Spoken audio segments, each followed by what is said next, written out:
Hello, and welcome to the Hookshot Podcast on the Miracle Sports Network. I'm Andrew. And I'm Nate. Today, we will be doing our off-season previews for the Pacific Division teams. So, how this works is going to be the same thing as we've done the past few weeks, where we are going to talk about all the teams in the division here in reverse order for how well they did. So, we'll start with the worst and go to the best team, and we will set a timer for 11 minutes, and we'll cover how the team did, their picks, some of their free agents, possible offseason moves, and cover the whole division that way. So, starting off, we have the Golden State Warriors, who finished 15-50 last season, which was dead last in the conference. They had the 30th ranked offense and the 26th ranked defense, and they have picks 2, 48, and 51. Under contract for next year, they have Steph Curry, Klay Thompson, Jordan Poole, Kai Bowman, Andrew Wiggins, Draymond Green, Marquise Chris, Eric Pascal, Alan Smilagic, and Kevon Looney. Yeah, so it seems really weird to see the Warriors here, but as Curry and Klay Thompson missed most of the season, they were kind of playing with a bunch of backups and just kind of had the injury bug and ended up pretty bad. So they have no free agents this offseason. So everybody is coming back, and I don't know. Their team is interesting. They traded for Andrew Wiggins last year. So they have Steph Curry, Klay Thompson, and Andrew Wiggins all on the max, with Draymond Green also making about $22 million. So it's those four guys, and then the Warriors trying to fill the rest of the spots with some very young minor role guys that currently is on their team. So they got the number 2 overall pick in the draft, and there has been some talk of trading that. Nathan, do you have any thoughts on their pick and who they would draft or if they will trade? Yeah, there's a lot of reports saying that they'll trade it, but it's hard to see who will be out in the market right now. If you're looking at the draft, there are a lot of guys who could fit. They could just go with a potential best player available and take like a LaMelo Ball or Anthony Edwards, who's ever up there. They could go for a big man and maybe try to fill the spot in their center depth with James Wiseman or Onyeka Okongwu. Personally, my favorite person for them to pick is Denny Avdia. I really think that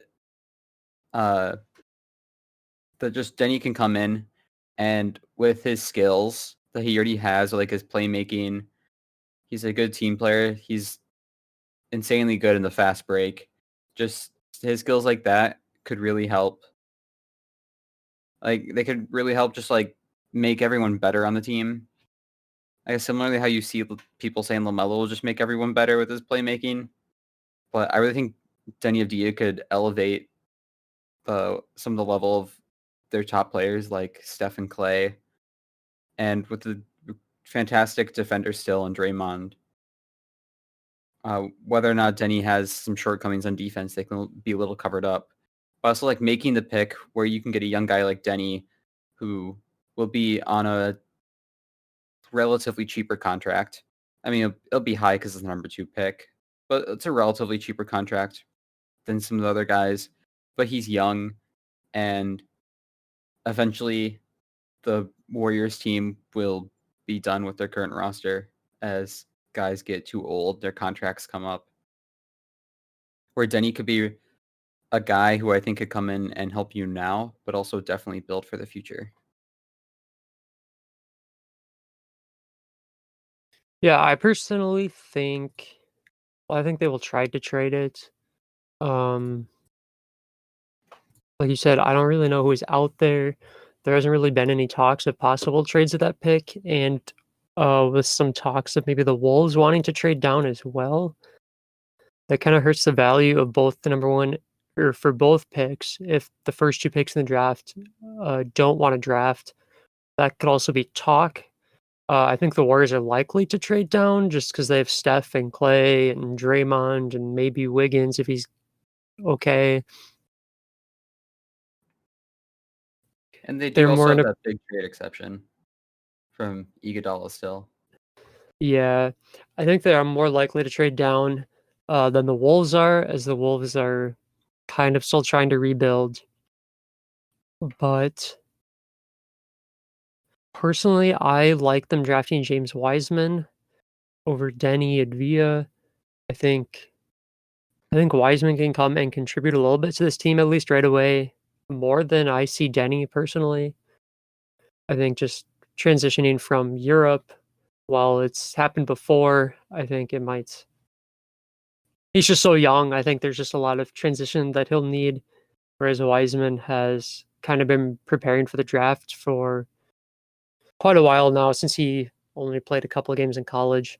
But outside of the starting lineup, I really don't see this team being very strong. I know with Steph and Clay, they should be a playoff team no matter what, but I don't really see them as the dominating Warriors anymore. I could see them maybe competing for that, like that fourth spot in the West, as the West is pretty tough this next year will be with the Lakers and the Clippers still probably there. Some people I thought maybe they could trade for. My unrealistic trade is Wiggins plus probably the second overall pick and maybe another pick and trading for Embiid. If the trail or if the 76ers want to blow it up, that's definitely not happening. I just see center as the weak spot for the Warriors, but maybe they can trade their pick. And they also have Minnesota's pick next year that should have some decent value. And maybe get a guy like Aaron Gordon, I guess, could play some minutes on this team, or Miles Turner. But I don't think there's really a lot. I think they'd have to trade Wiggins or Draymond, just giving the contracts and matching them. So they need someone to replace either those guys or play center. But do you have any specific targets for them? Uh, I mean, those are two guys I was thinking of, in Aaron Gordon and Miles Turner. Otherwise, another one, there's just a lot of players in the Magic I could see them potentially getting with Gordon, maybe Evan Fournier and Nikola Vucevic. I I kind of disagree a bit with the whole center thing. I know that's like the big narrative going around, the need a center, but I I expect them to put a lot of lineups with Draymond in at center.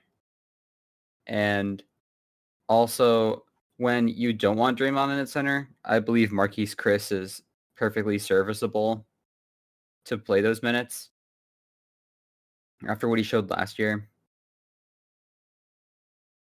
And but when you get a guy like Vucevic or Miles Turner, they certainly do add something. Vucevic is just a pretty elite offensive big and just one of the best in the game. Miles Turner adds some shot blocking and rim protection, along with the ability to stretch the floor.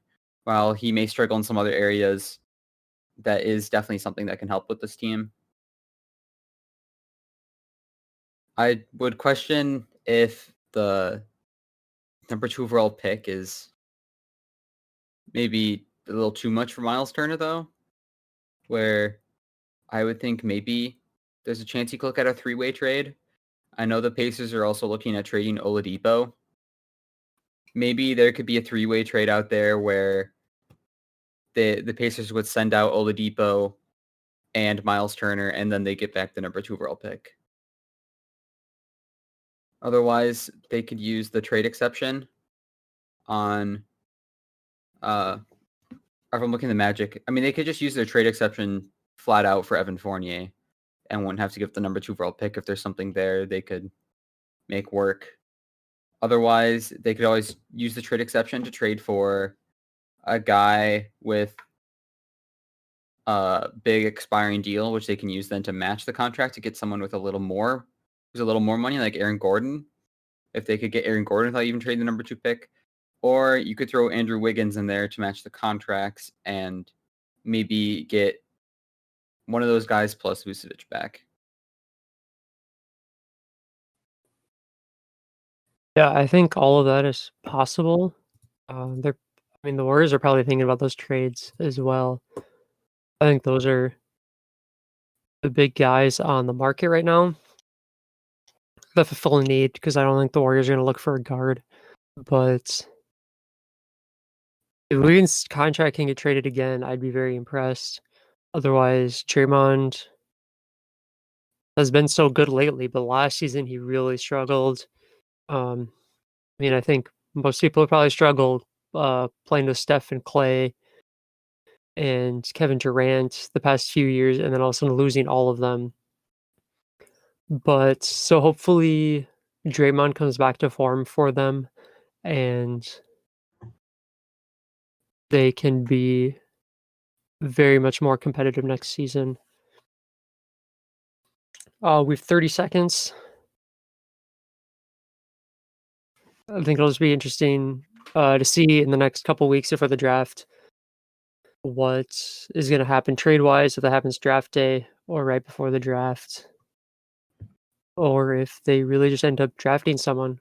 They could always draft and trade someone as well. So I guess we'll find out what the Warriors' fate is. But okay, so end of the timer there. And we will be moving on to the Sacramento Kings. So Sacramento finished 31-41 last season, which was 12th in the conference. They were ranked 18th on offense and 20th on defense. They have 4 picks, number 12 in the first round, and then 35, 43, and 52 in the second. Under contract for next year, they have Corey Joseph, De'Aaron Fox, Buddy Hield, Justin James, Harrison Barnes, Marvin Bagley III, Nemanja Bjelica, and Rashawn Holmes. So this team has quite a few free agents. Starting off, they have 2 team options, Marvin Bagley III and De'Aaron Fox. Marvin Bagley's at about $9 million, and De'Aaron Fox is about $8 million. I would assume they're going to pick both of those up. They would be very surprised if they didn't. And then Jabari Parker has a player option of about $6.5 million, and I think he will pick that up because that's probably more than he'll get on the market. And then they have 2 restricted free agents. So there's DeQuan Jeffries, who's a 2-way player. His qualifying offer is $1.5 million. I could see them really going either way. He didn't really play a whole lot, so if they like what they see out of him, they'll keep him. If not, it's not a huge deal. And then there's also Bogdan Bogdanovic, who is restricted and has a qualifying offer of $10.6 million. And I think they are going to offer that to him as their experiment of moving Buddy Hield to the bench and starting Bogdanovic seemed to work a lot better for them later in the season. So I think they have him as a future starter on this team and will try to keep him with the restricted. And then they have 4 unrestricted free agents. There's Kent Bazemore, Corey Brewer, Yogi Ferrell, and Alex Len. And based on the money it would take to keep some of these guys, I think they might move on from all of them as they have the money this offseason, but I don't think any of those guys they're really strong on keeping. Yeah, I'd agree with most of that there. I feel like Jabari will probably opt in. DeQuan Jeffries, sure. If they want to bring it back. Bogdanovic, I think, is a really big one, and I'd love to see him come back. Yeah. I think a lot of it also has to depend on whether or not they end up trading Buddy Hield. But I would hope they'd offer the qualifying offer there.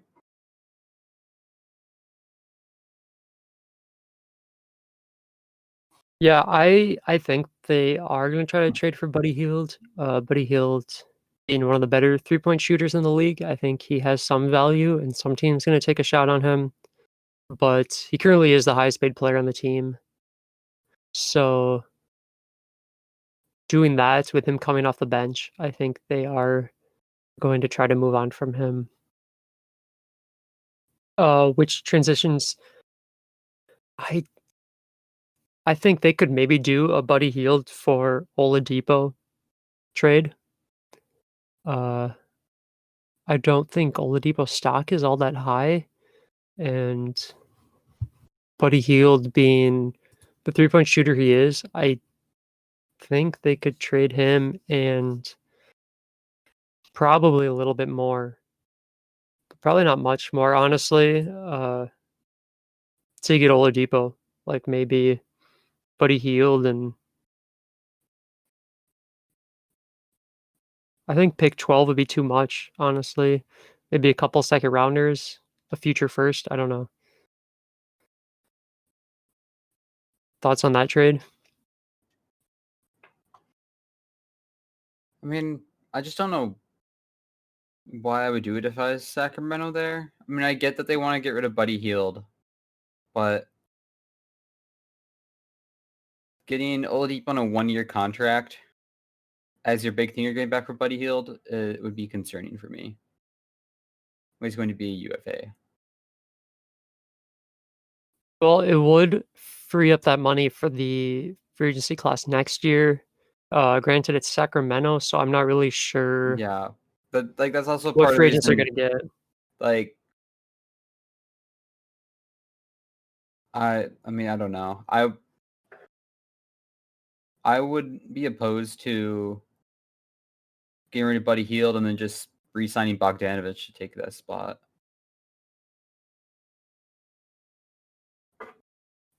They could. I mean, they have money this season to Yeah, sign but people, so they have I plenty of space mean, already to re-sign Bogdanovich. De'Aaron Fox will be a free agent next year. Yeah, they do. He's the big Nemanja one, De'Aaron Bjelica Fox. will be a UFA. Rashawn Holmes will be a UFA. Like, there's some big pieces there that could command some decent money if they want to bring them back, especially De'Aaron Fox. Where like the money's probably going to go into that anyway, I would think. Yeah, I mean, Buddy Hield's contract is pretty high. It's definitely starter worthy money. It does decrease every year. So, I mean, just a salary match, I think they'd look to get something decent back. And I don't know if they can convince Oladipo, I guess, to stay. That would offer some value, but some people have said Oladipo kind of thinks he's the superstar that he was for kind of a couple months and wants like a big contract that's probably not really worth. I mean, he's probably looking at about a similar money contract to Buddy Hield, kind of in that $20 to $22 million a year. But yeah, Buddy Hield's tricky. I think he has value, but I think some teams would rate him as higher value than others. And so it's just kind of a matter of trying to see what value the Kings can get back to help them, because De'Aaron Fox is such a good player. I don't think they want to waste. I mean, they need to not waste him, but the No. rest of their team isn't super strong, I would say, necessarily. A team I really like looking at it is the Knicks, because the Knicks have tons of cap space and they desperately need shooting, where Buddy Hield is one of the best shooters in the league. And to pair him on the wing with RJ Barrett, I think can make a nice combo. and they definitely have the pieces to get a trade done. They don't really need to match any cap space necessarily because they have so much cap space, but they have some young guys who maybe haven't panned out that could still have some value with Kevin Knox, or maybe Frank Ntilikina. They have the 8th pick. I wouldn't trade it for Buddy Hield necessarily, though. I think they should keep the pick. But they still also have the 27th pick. I believe it's the 38th pick they have as well. And they also have 2 extra picks from the Mavericks from the Porzingis trade still. Which, with the Mavericks, I wouldn't think it'd be that high picks. So I won't be too scared about trading those. But I think Buddy Hield could be a nice fit in New York.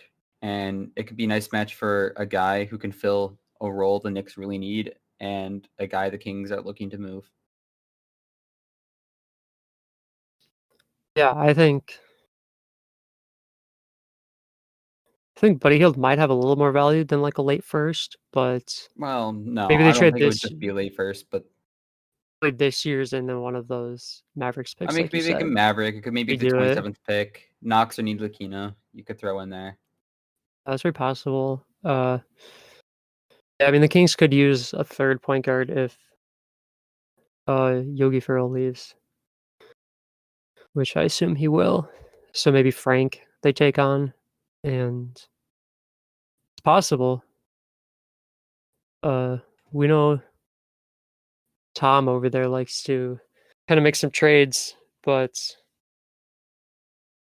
we'll see. We'll see what actually gets done, if anything gets done with the Knicks. Do you have any free agent ideas for this team at all? Not really. Like, I still think it'll be interesting to see what they do at the center position because Marvin Bagley is just kind of tough because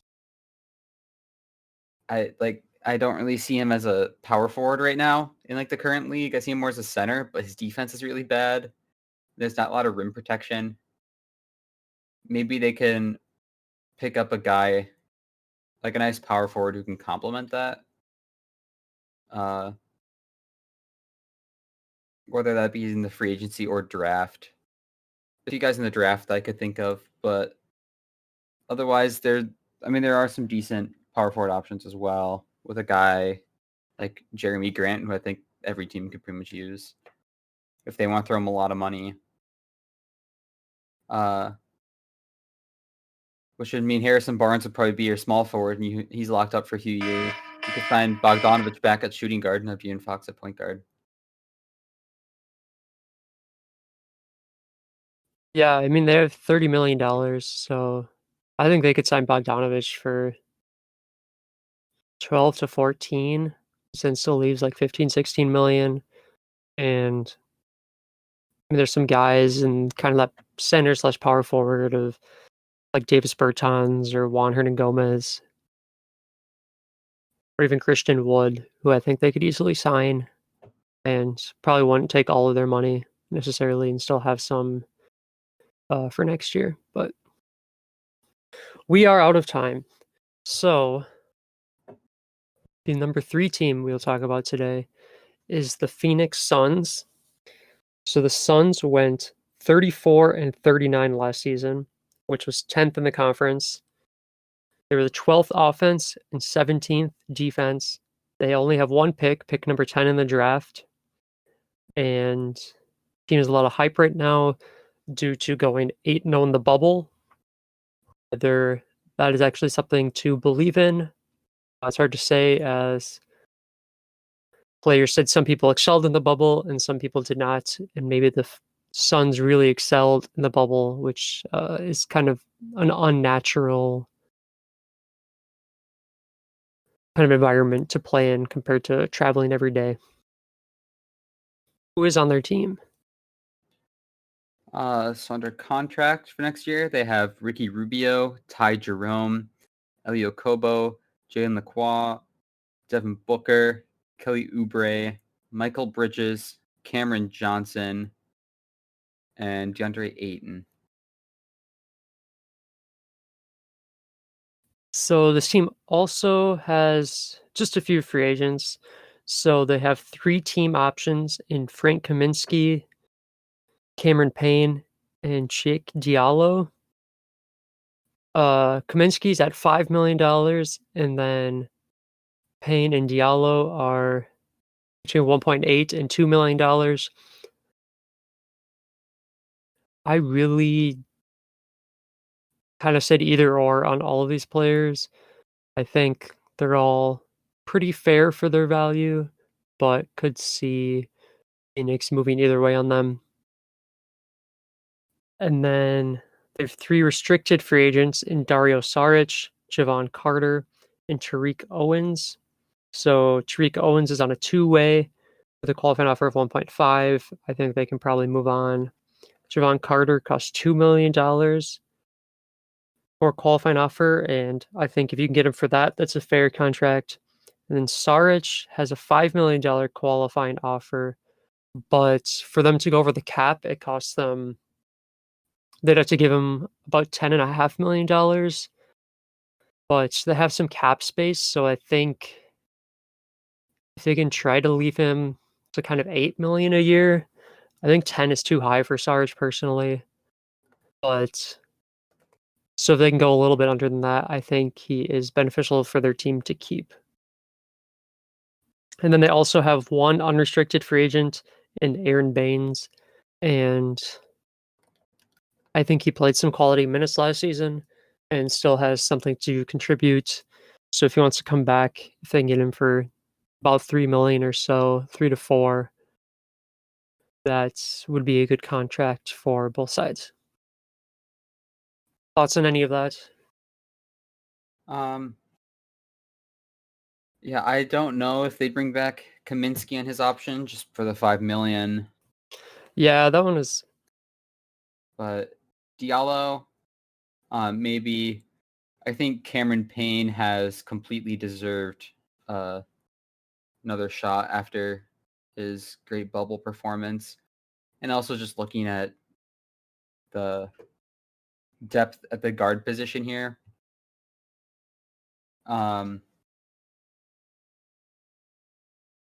Dario Saric, I don't know. I don't know how to feel about him. I think a year or two ago, you'd think he'd be getting a lot of money. Now I feel like he had a little bit of a quiet year for the Suns, and I don't know how much money he would get. I don't know how much money I'd want to give him though either, because I mean when I think of Dario Saric is a really good player. When I think of him though, as I think he's kind of a decent shooting stretch 4 a bit, and they already have a pretty great stretch 4 in Cameron Johnson they just drafted, who's a terrific shooter, who is already I think a better shooter than Saric. And I still think their best lineup out of their guys on their roster is Rubio, Booker, Bridges, Oubre, and Ayton, where you'd have Oubre starting at the 4 anyway. So I could just see them starting Oubre at the 4, Cameron Johnson off the bench. I just don't know where Saric fits in. And otherwise, I think Javon Carter is a must to bring back. I feel like Javon Carter is extremely underrated player. He's terrific on the defensive end. I think his biggest issue is that he's more like a shooting guard and a point guard's body, where he's a great defender, but on offense, he's not the point guard. But he can go out and guard the point guard of the other team with his size. And just looking at the guard depth, they don't really have any true shooting guard depth, listed under shooting guard. And you look at their point guards, like Ty Jerome was hurt and he struggled as a rookie. Elio Kobo is really bad. I don't know how else to put it. And Jalen's young, and they've definitely been lacking at their guard depth. I think it's been their weakest part of their team. But Javon Carter has truly proven himself, I think, as a worthy contributor back there. And Cameron Payne delivers another shot where that could be your backcourt coming off the bench. But I think either way, Javon Carter is a big guy to bring back. Yeah, I don't think he's gonna cost that much money, honestly. I think I wouldn't think so either. I think they really could get him for about $2 million, maybe a little bit more. But yeah, I agree. He's definitely someone that they want to bring back. I could see Saric. Personally, I see Saric as like a 7th/8th player on a team. I think he's honestly pretty solid at that kind of plays off the bench as kind of a role player when maybe a couple of years ago you thought he could be a future starter in this league. And I really think he is worth maybe that 6-7 million. Just given how the team is built right now with some veterans already under contract. I mean, they'll be looking to pay a couple guys in the next few years here, but I think they can still afford it. Yeah, I think Uh, he's definitely a valuable piece. It's just I wouldn't want to get really locked up with him with their way their team is right now. no, but maybe they give him like a two-year deal. Potentially could be reasonable for him. What? So his team can sign some free agents. I think they could use some backup point guard, like you said. Reggie Jackson's available there.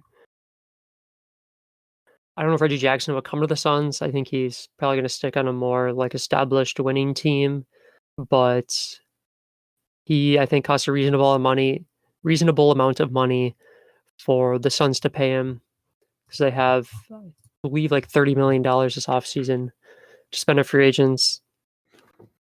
Or they could also look at some backup centers if Aaron Baines doesn't re-sign back. Hassan Whiteside, I really like as kind of a backup. Some people really hate on him, but I think he's a really solid backup. And I think you could pay him, just give him like a big 1-year contract, I think. I don't know what else the Suns are going to do with their money. I think bring him in, and that could help their team a lot, especially with Ayton having some injury history or getting suspended more, really. It would just be nice to have another backup for him. But I could go out and sign one of these big free agents. I don't really know. I think they're going to try to bring it back with the team they have and not really change a whole lot. But guys like Dragic or Joe Harris, I think they could afford. But the Suns probably won't choose to sign any of those players personally. Do you have anybody they should target at number 10 or trade the pick or anything? I think a lot of what they would pick at 10 depends on who falls there. I really do like the fit of Tyrese Maxey, which I think is a lot higher than a lot of people have him going. But I think Maxey's pretty underrated in this draft, and he can add great depth in this guard spot that's really needed. The biggest downside, though, is he seems a lot like Javon Carter, where he's a great defender. I think he definitely has much more upside, especially in the offensive end, though. But he's not necessarily a point guard, and he's only 6'3", where that could be a little problematic. Otherwise, there's a guy like Devin Vassell or Isaac Okoro could fall there just to get some more wing depth. They already have Michael Bridges, who is an absolutely fantastic 3D prospect, and they could just double down on that and get a guy like Vassell. There would be plenty of point guards there as well. They could try to draft a point guard for the future. like post Ricky Rubio, it's not really looking like a guy like Ty Jerome when the picks last year. Is that they could just do what they did with Cameron Johnson, where that was seen as a really, really bad pick at first, but he's proven himself as a really good role player for this team. There's really a lot of options. We'll see how the board falls. Yeah, I think they could really just take best player available. I think they could add more depth at pretty much every position. And I think they'd be happy with just whoever they get. The next team we are talking about today is the Los Angeles Clippers. The Clippers finished 49-23 last season, which was second in the conference. And they have the second ranked offense and the fifth defense. And they lost in the semifinals in the playoffs to the Nuggets. And they only have one pick, which is pick 57 in the draft. Under contract next year, they have Patrick Beverley, Landry Shamet, Lou Williams, Rodney McGruder, Terrence Mann, Paul George, Kawhi Leonard, Ivica Zubac, and Fiondu Kabengele. So they have a few free agents. To start off, they have JaMychal Green with a $5 million player option, which I could see him maybe picking up if he wants to bring it back with the team. I think he probably would. And then they have a two-way player in Jonathan Motley, who is restricted. He has a $1.5 million qualifying offer. I don't think they will bring him back. And they have some unrestricted players in Marcus Morris, Montrezl Harrell, Reggie Jackson, and Patrick Patterson. And I think it's kind of irrelevant to talk about money-wise with the Clippers. I mean, if these guys want to come back, they will probably take a pay cut to come back. But most of them could probably also get more money on the open market. So it's kind of hard to say on who will come back and who won't, as I don't believe the Clippers have any money. Yeah, the Clippers don't have any money to sign free agents, which means they have a mid-level exception and can give everyone else minimum contracts, essentially.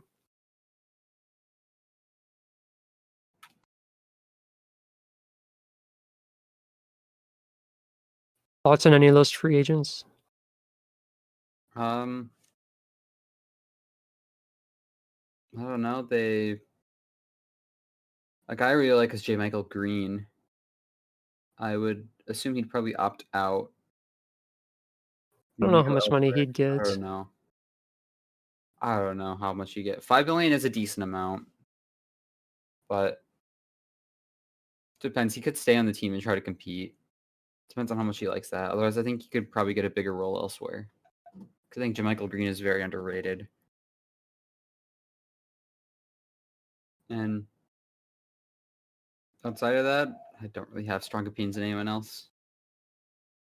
Yeah, I think it's hard to say. Marcus Morris, I think, could definitely get a lot more money somewhere else for sure. But I mean, with his brother playing in LA, well, his brother's also a free agent. But if his brother returns to LA, maybe they both want to stay in LA. Maybe Marcus Morris wants to win. So maybe he comes back. Maybe he gets that mid-level exception, probably. Reggie Jackson is a guy maybe with maybe Landry Shamet will pass him in the depth chart and get some more playing time over him. Reggie Jackson could leave. And Trezl, I think, will definitely get some money on the open market. I kind of think he'll leave potentially. Yeah, And then I think Patrick he's gone. Don't think they'll bring him Patterson. back. No, Patrick Patterson's kind of back in the depth chart too. So it's hard to say. But I don't know. I don't think there's really much to say about this Clippers team. I mean, they just signed Ty Lue to become the head coach, and I don't think they're going to make any trades, really, unless it's 4 role player. I don't really see it happening. And their free agent picks are probably going to be fairly predictable. Slightly older guys, like late 20s, early 30s, who want to win a ring, will likely take a pay cut. Some guys I highlighted, like maybe Marc Gasol goes to the Clippers. There's been some rumors that he goes to kind of one of these top teams and takes a huge pay cut to do so. So, I mean, with Harrell leaving, maybe they bring in Marc Gasol, Tyson Chandler, kind of guys like that. There wasn't a ton of them that doesn't play for the Clippers or the Lakers already, but I think they'll have a pretty predictable offseason. Yeah, I don't really think there's really a whole lot for them to do in the offseason. They have one super late pick in the draft. They don't have much money to do stuff. I think most of the moves they'll do would probably be bringing back people on minimum deals.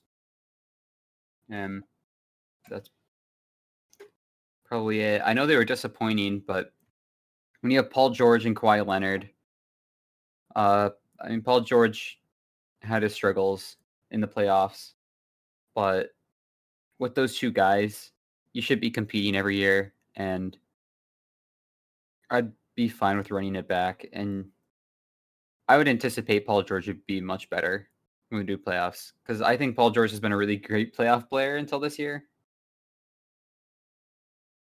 And yeah, I think the bubble really impacted him. Yeah, and Kawhi Leonard is Kawhi Leonard, where I feel like with guys around him that you still have, like Zubac and Beverly and Williams, like they're going to compete next year and be one of the favorites, without a doubt. Yeah, I still have them a second in the West next year, probably better than the Warriors. But yeah, they don't. I mean, they don't really even have any trade pieces. I mean, sure, if they want to trade Kawhi Leonard or Paul George, they'll get something for them, but they're not going to do that. Andrew Shamet is probably their best trade piece, but I don't think they'll move on from him. Otherwise, Montrezl maybe in a sign-in deal potentially, sign-in trade. It's probably their like highest option right now. But yeah, there's not a lot they can do. I think the Clippers are going to see if Ty Lue can coach a team without LeBron. I think they still have Kawhi, so it's probably pretty irrelevant and if he's a good coach at all. But they'll try to bring it back. And I mean, being ranked second in offense and fifth in defense, I mean, that's one of the best teams out there. That's better than the Lakers. So they just need to pull the pieces together and hope for the best, I guess.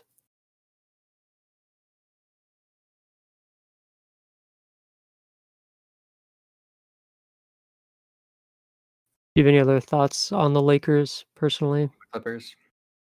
The Clippers, Yeah. sorry. Clippers. I really don't have much to say. Like, they'll be getting a new coach, things will be different, and I don't really think there's a whole lot of moves they can make. No, I don't think their personnel is that much difference. So, all right, we will move on then.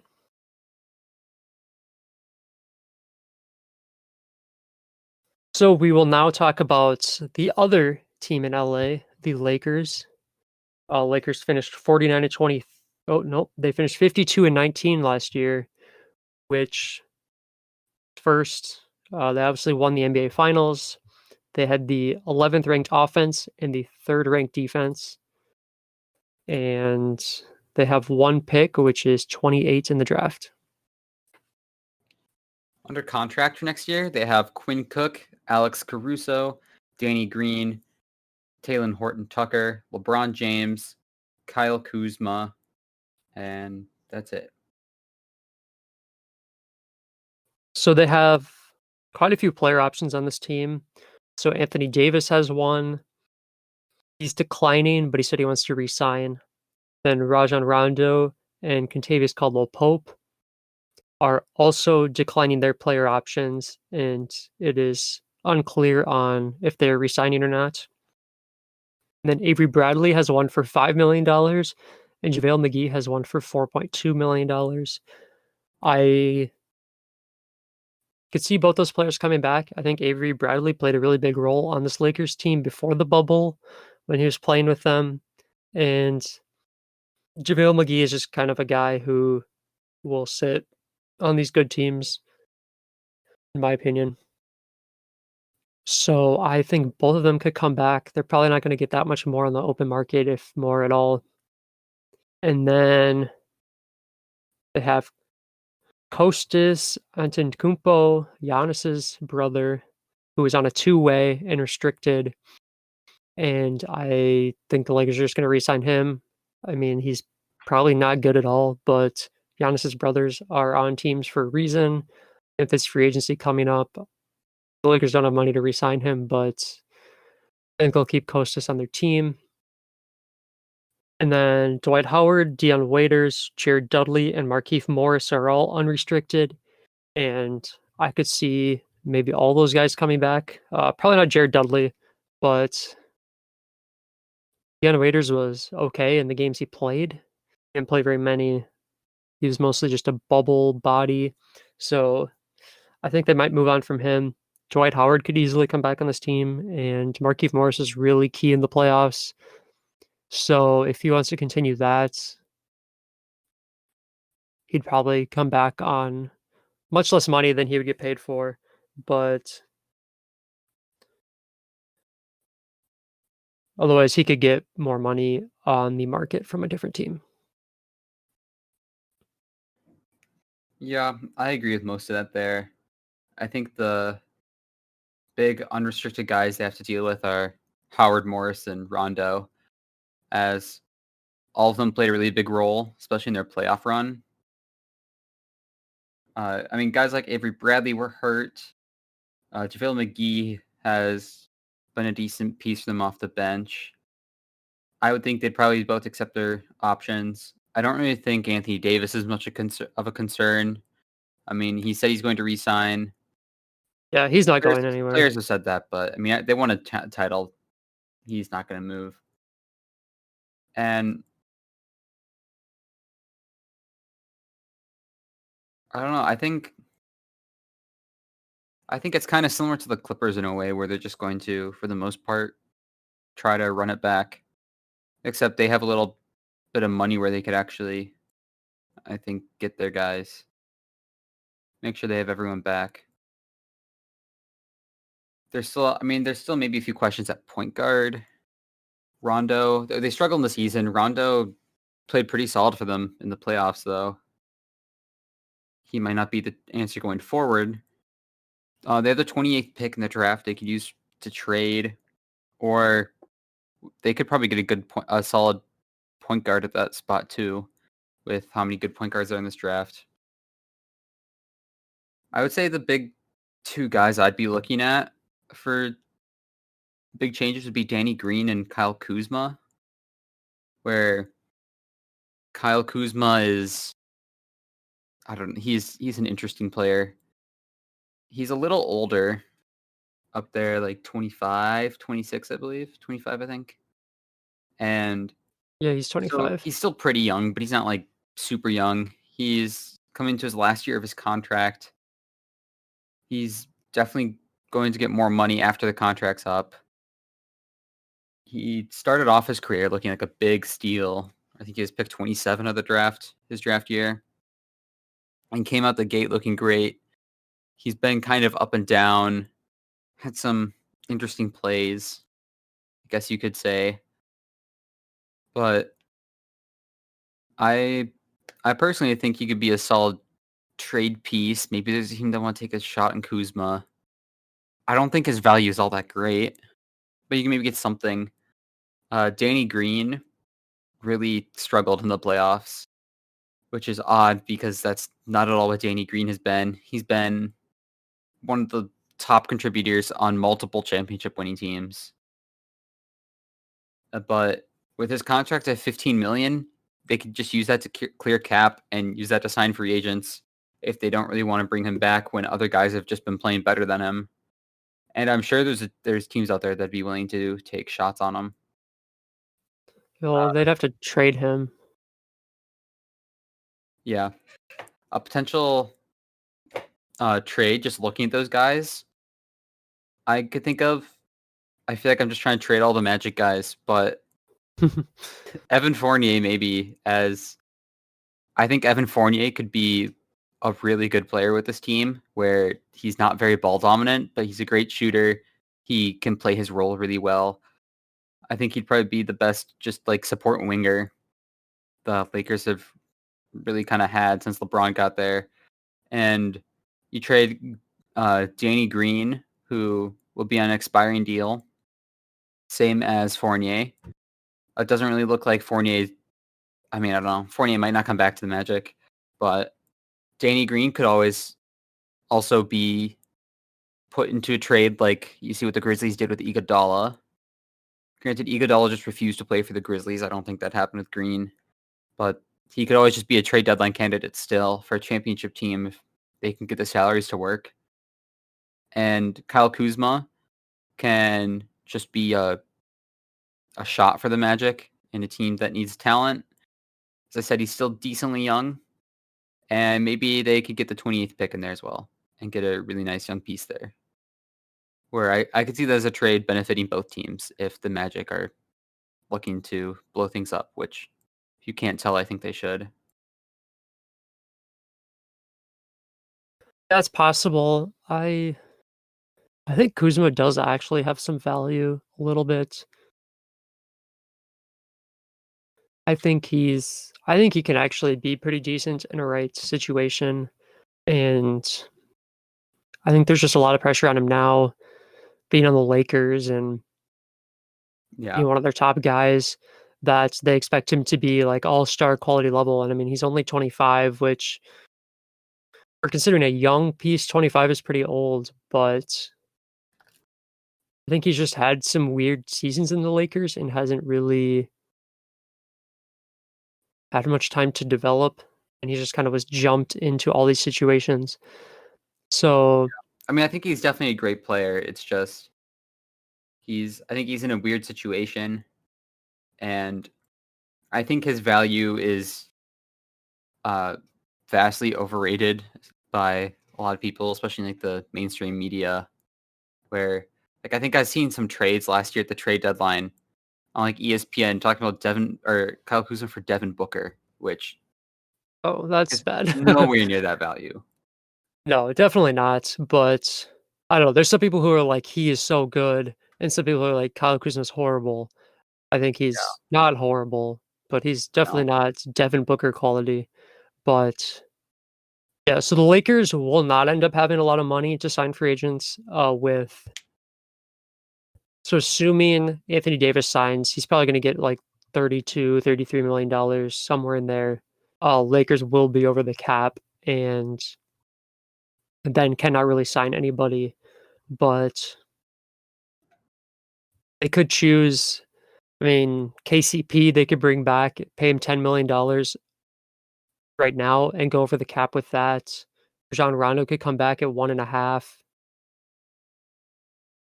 Markieff Morris could come back at 3.3. Dwight Howard could come back at 1.7. So they definitely could bring back all these people. I mean, those aren't that much money. KCP is a little high. Maybe he gets the mid-level exception at 5 or 6 million, whatever it ends up being.